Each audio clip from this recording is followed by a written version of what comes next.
What's up guys, TMD back for another video.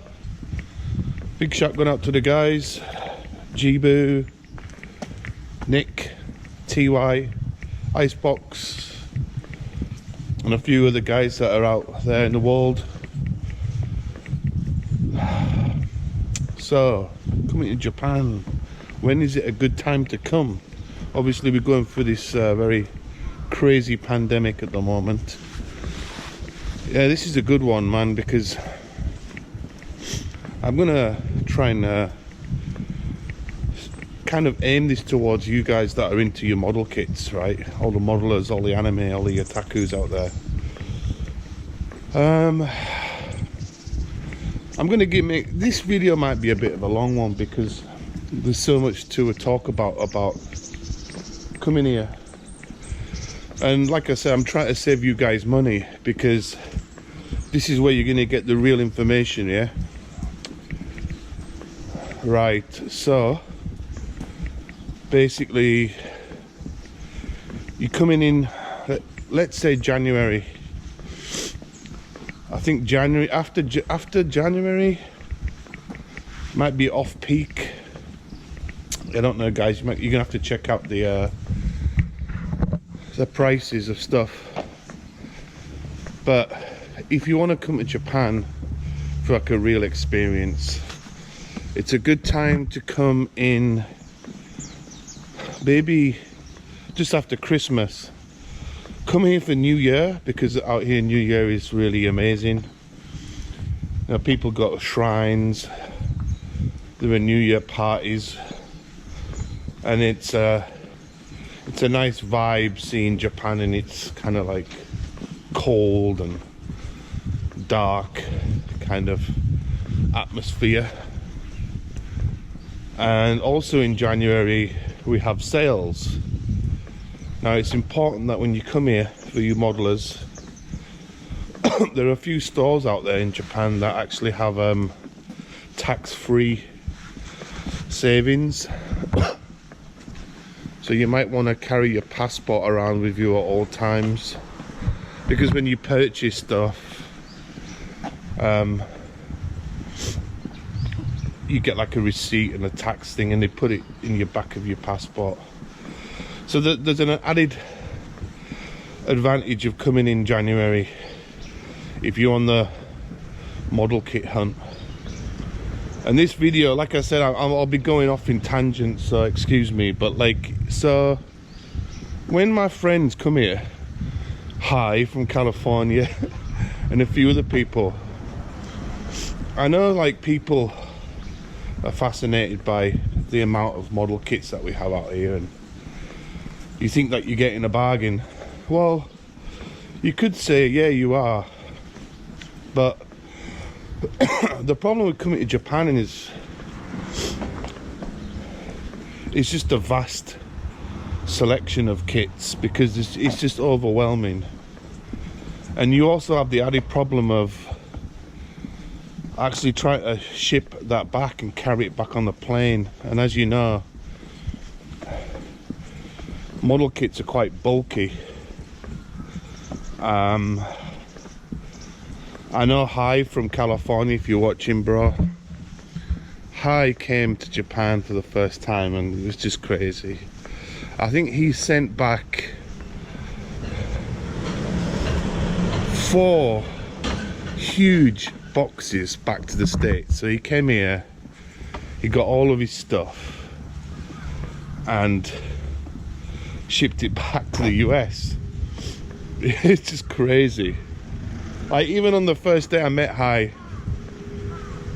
he just had bags and bags. So I'm like, bro, like, how are you gonna get that back to America? So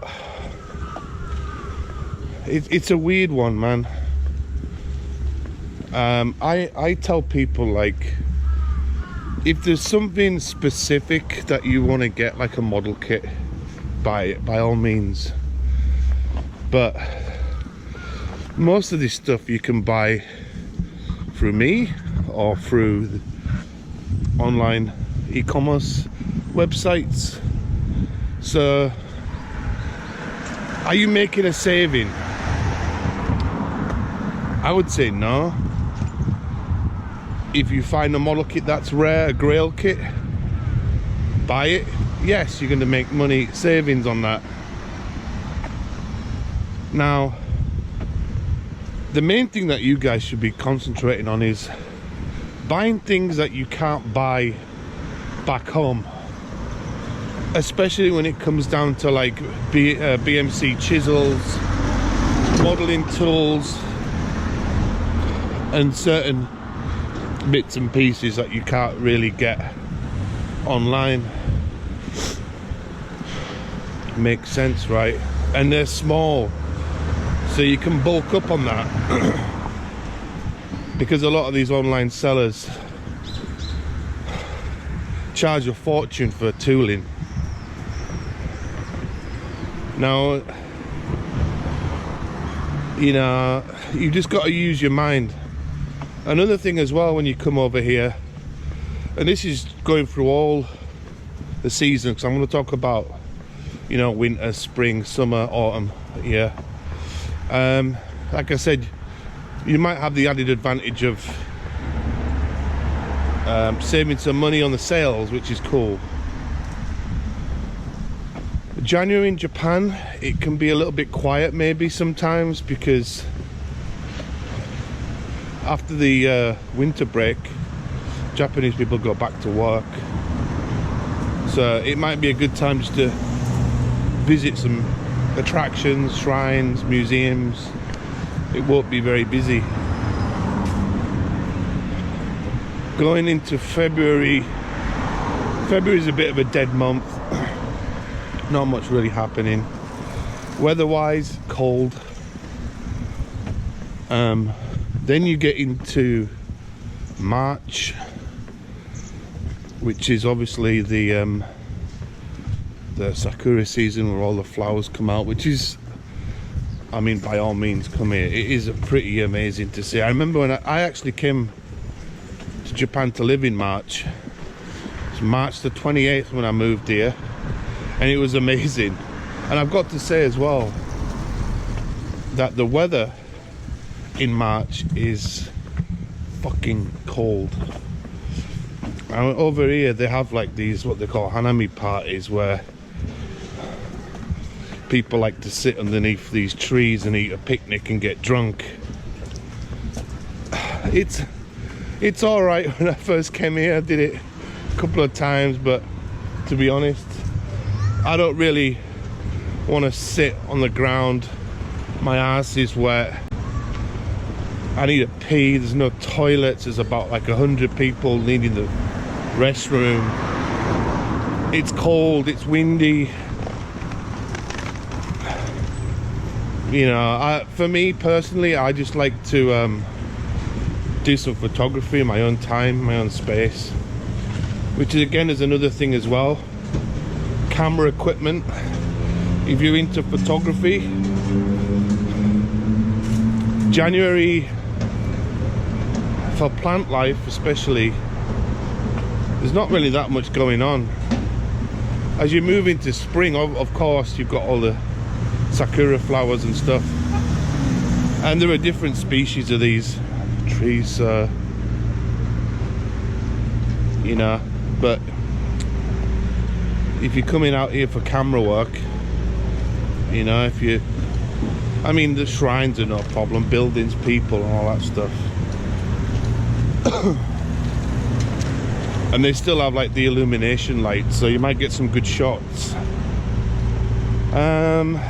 March. Obviously in March and April time, weather perks up a little bit. In terms of, I don't know how much it costs to come here in March or April, spring, but I think that they actually charge more because of the sakura. Everybody travels to Japan in that time period because the hotels. Hi Zemas, good morning. It's my guy from the lemon place. Look at these Mikans things. These are amazing. 300 yen, that's cheap. Oh, these are those fruits that I was telling you about. I thought they were citrus. Awesome. Zemas. So if you're coming to Shimatsuno, check out the lime shop. Very good. I'm actually heading down to the government office now to hand over my medical card. So it's kind of good timing that I'm making this video. So just be wary of that. As I said, this video goes off on a tangent and I will explain about something. When you guys book your hotels, people just get sucked into getting a hotel in downtown Tokyo or wherever, which is great if you want to do that. I know people want to be in the epicenter, the hub of Tokyo area, which is totally fine.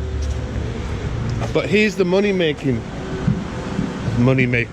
saving thing I'll talk about. So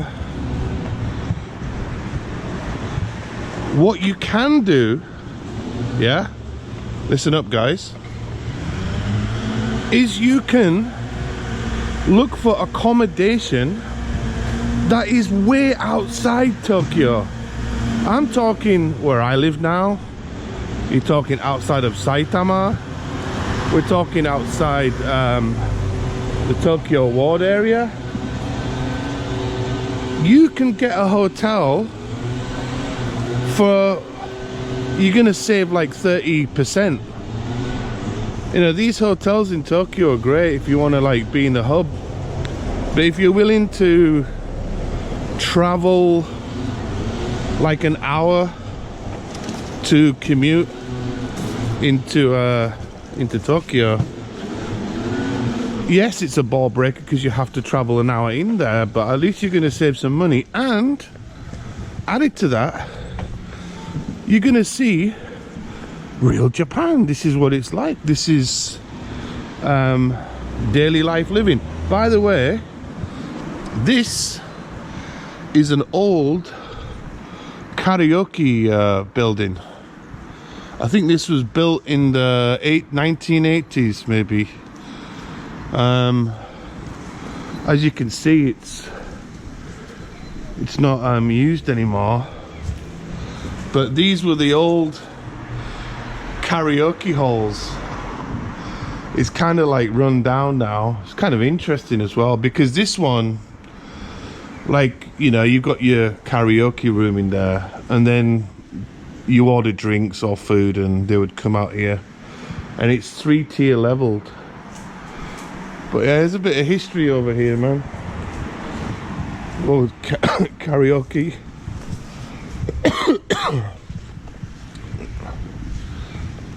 You know, that would have been the old car park. Someone's dumped a fish tank there. I think this is out of bounds at the moment. But yeah, this is a very, very old karaoke establishment building. Interesting. So,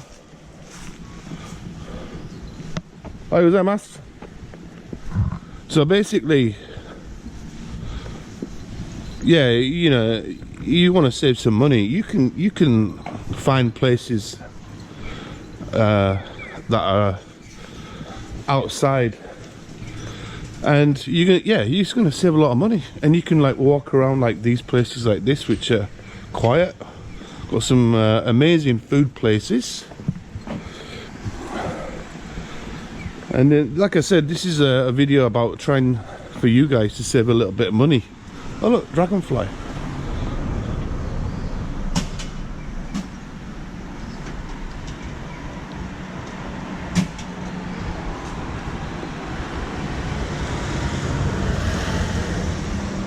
In Japanese they call it tombo.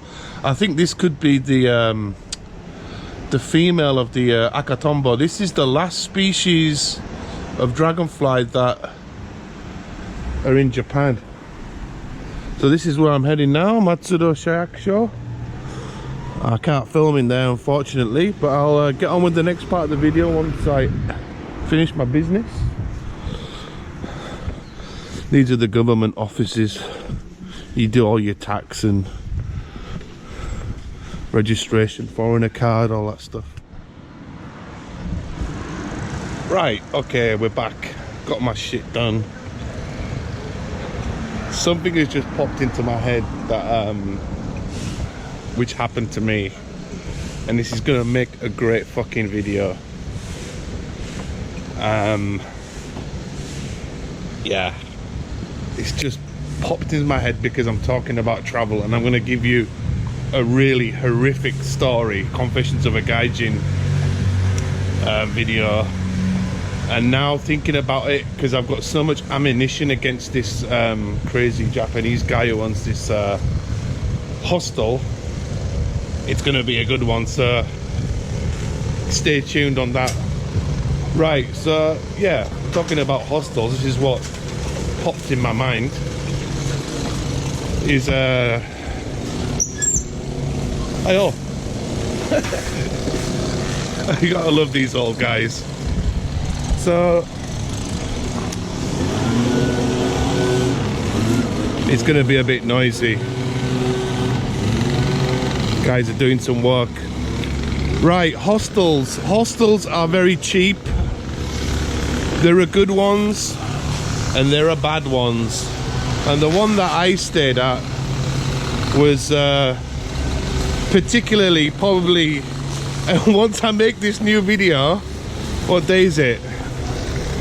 I might try and get it out for Friday or Saturday, because it'll mean me having to research and take screenshots and stuff. Right, the only issues that I have with hostels, some of these places are not clean, some of these places are expensive, and you know, you're in a room with other foreigners, backpackers mainly, which is great. I mean, if you're going to travel Japan, I would probably presume that staying in a hostel would be a cheaper version of staying here. These big guys here.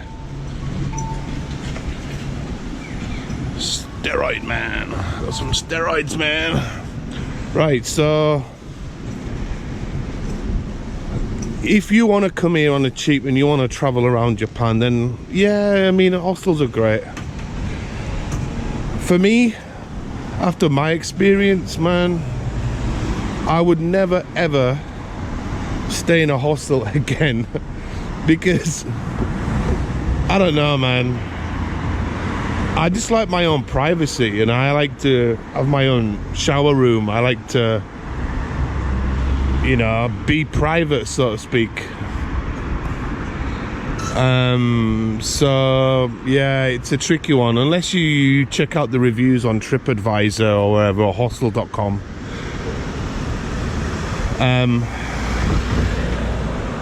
Just be wary about it. And you know, some people want to stay in these capsule hotels, which they might sound very cool and quirky and oh look, but they're actually, I think they're around about 7,000 yen a night. They're not fucking cheap for that price. You might as well stay in a freaking love hotel. At least you're gonna have a nice room, big room, a bigger size bed, a jacuzzi and all that other stuff. So you know, it's, I want to get into the next thing, but like I have to make this for another video, because I'm getting off on tangents here. Right, so we've got spring covered. We're moving into June, which is rainy season. Rainy season is actually one of my favorite like seasons in Japan. June, you have hydrangea, which is in Japanese called ajisai. Temperatures are fluctuating. It's a little bit humid. It's going to rain a lot, so you might need to bring some protective clothing like Max and some, which you can buy out here at Daiso for 100 yen or whatever. Not a problem. But aesthetically, I like the scenery in June because, you know, there are plants that are coming out and the shrines. We have a famous shrine in Kitakogane, and it's called Ajisai Jinja, which is a beautiful shrine, and it looks amazing. So June's not a bad time to come, really. Moving into July, which is the summer season, again, I don't know if air ticket prices go up around that time. July, going into the summer period, and many of my friends who have come out here, Scott and Tim, a few other people, it is excruciatingly hot. People laugh at me, Mike Hoffman, if you're watching from Vegas, because people moan at my FB reports. Oh, Darren, you know, it's not that hot, and I'm like, it's not because it's hot. It's because of the fucking humidity. It's like living in the Amazonian jungle, man. It's so fucking hot. I mean, if you can deal with hot weather, great. If you can deal with sweat perspiring all day long, like the shit that I have to deal with, it's like 3 months of solid heat, humidity and sweat, and it's really uncomfortable. But the added bonus to that is, if you want to go traveling to the seaside, it's nice to go to the beach to cool off. But walking around Tokyo in that heat, it's not, for me, it's not nice. And you know, my friends come out here, they stay with me, I have to show them around. Normally, if they weren't here or I had any visitors, I probably wouldn't be going out. I actually avoid going outside in the summertime. When I first came to Japan, fuck man, I was out every day, going out, going to parties, traveling around Japan. And probably the most hottest area in summer is, you guessed it, is in Kansai, Kyoto. I know a lot of people that have visited Japan during that time spell say like how hot it is. I mean, if it's hot in Tokyo, Kanto, I don't know if I could survive going to Kyoto and dealing with like 45 degrees heat, because it is hot, you know. So summertime as well, the Japanese foods are, it's not great. I'm more of a winter type of person, because the winter foods out here are a lot better. So, but you can eat kakigori and all that other stuff. So as we get into the summer period, there's actually quite a lot of festivals that happen out here. A young couple. It's a great time to come for festivals and events, because the kids are off school, it's sunny, everyone's like, oh, I'm happy. There's loads of events on, like loads. So as you've seen on some of my older videos, they have the Matsuri here, which actually kind of starts on this road and goes all the way down the park and everything like that. There are matsuris all over Japan, and especially in this area. There's like every town on the Joban line has an event. There are museums. There's so many things to do. So that's why this year it wasn't very good, because of all the someone's thrown a traffic cone in there, bastards. It's been a bit of a bum year because nobody's been having these events. All the matsuris were cancelled. And a lot of the vendors, unfortunately, have lost out on a lot of money.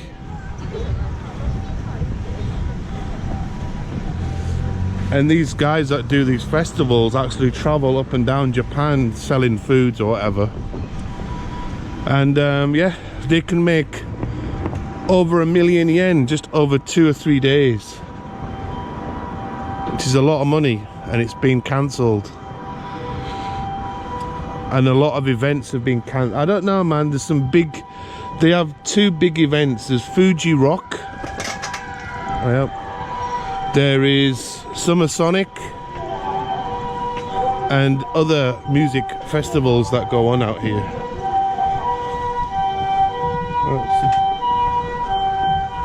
Oh, it's stuck behind the bus driver. Strange.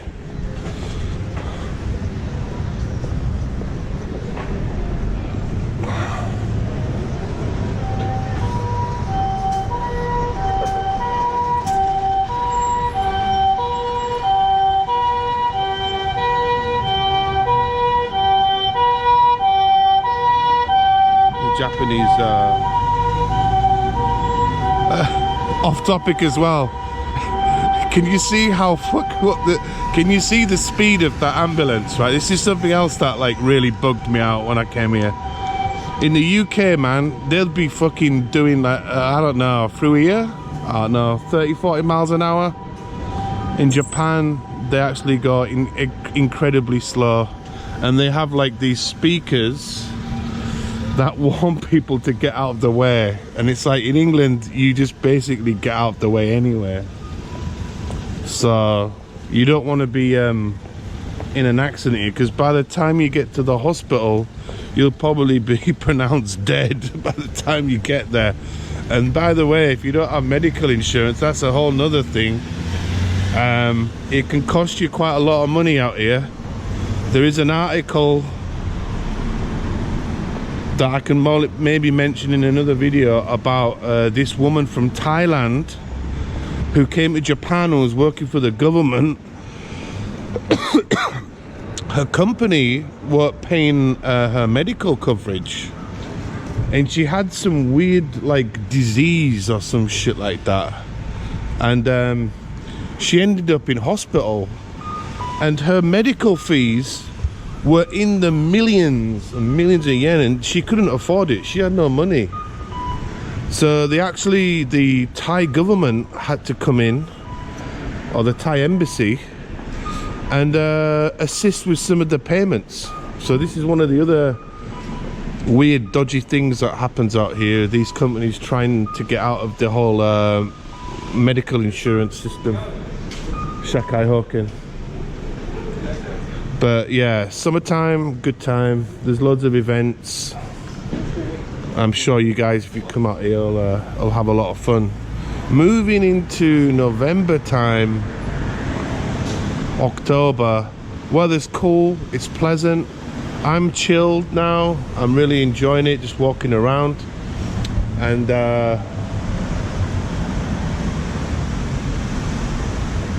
you've got all the winter foods that are coming in now. And that's why I like going out eating in restaurants. Probably the cost of coming out here is actually probably a little bit cheaper during this period. Going into Christmas, I I think prices, I don't know if the prices will go up, but if you want to spend Christmas over here, man, try it. I've done it when I first came here. It's pretty mad. It's unlike any other Christmas you'll ever experience. Why? Because people go fucking walk on Christmas Day. And it's weird, they eat KFC. You should try it, you should do it. I've never done it, but you can do it if you want. They've got loads of illuminations and stuff like that. Again, I talk about food. Winter food's great. Sales, there's not really many sales really. It is cold. It does get quite cold. Sometimes there might be train delays and other things that happen on the network due to snow. We actually just finished the end of typhoon season out here in Japan. Typhoon season starts at the end of summer and getting into summer, like June time. So I will try and make a video about like the whole modeling shops out here. Like, I know you guys have probably seen other videos, but this is my channel, so I don't give a shit. If anybody wants to come out here, and I'm meeting Jibu. What's up, Jibu, from America? He's from, I think, from North Carolina, right? He's coming to Japan next month, and me and him are going to be hooking up, which is going to be interesting because I want to get him on video. And he's heading up to North Saitama. Like I said, I've met many people here from like Lance from Australia. Is it called Kirin? Some of the Gundam guys. These pigeons here. These pigeons are quite a pest. Can you see all these pigeons? Look at them all. That's because there's like the old guys that feed them food. And I've seen one of these pigeons crap on somebody. It's like, go away. It's crazy. The council have actually put in these nets. As you can see here, there's not much protection from being pooped on from a higher altitude. I don't know why they've put the nets up there. They should be putting the nets on here. So there's a problem with birds. So if you ever come to this area, you might get crapped on. And I have seen an old guy being shattered on by a pigeon. It was kind of funny. Actually, I know the guy. And there's all these stupid fucking warnings here. They put everything now in Vietnamese because there's a big Vietnamese culture here. Most of these rules are always broken as per usual. Now, I've just found an interesting article about bicycles in Japan. They've actually taken down the posters about bike safety.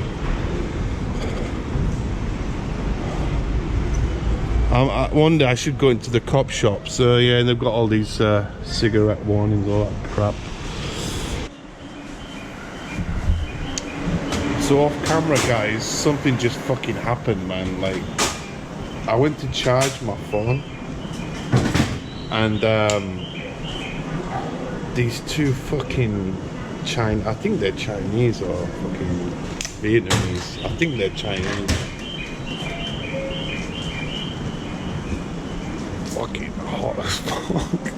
This chick had like fucking Doc Martens, these black skin tight fucking pants, long black hair, all dolled up. I think they're off to the airport. Wow. Good start to the morning. So yeah, I fucking put like my 1,000 yen. Put 1,000 yen in the machine to charge my phone. Don't know what happened. I think I forgot to press the 1,000 yen charge limit. Anyway, I put my money in. I left, looked at my phone, and I had like 85 yen. It should be 1,000. I was like, fuck, man, what's going down? And I went back, and that chick, the hot chick, man, props. She just handed me my 1,000 yen, and I was like, oh, thanks, you know, it's chill, man. So that's another thing out here that you gotta like is pure honesty with people. That's why I love, like I said, you know, when I make these videos, everybody thinks that I'm talking down on Japan, but there's a lot of good things, especially when it comes down to losing crap. Like, for example, I've handed in so many phones in Japan, so many, and there's no point of taking these phones anyway because they can be bricked and tracked. So, you know, this, oh, I found a fucking iPhone 12. Well, what use is it going to be? And if you get caught with stealing that shit and not handing it in, you'll get fucked. But I've had a situation here. One day I got drunk. I basically was on this train line. I was supposed to get off at this stop. I had my backpack, which had my keys in there. I think I had my wallet and I had my phone. And it was the last train. I got fucked up. The train, I overslept. I woke up like miles away from this location. Like, and I'm talking miles, right? And what happened was when the train had stopped at this other location, I just panicked and I just fucking ran off the train because I wanted to catch the other train going back, which was the last train. And what happened, man? The fucking door shut. I looked behind and I just saw my bag. Saw my bag on the seat. I'm like, oh my days. So basically, I ran down to the station master and said, look, I left my bag on there. Can somebody pick it up at the next station?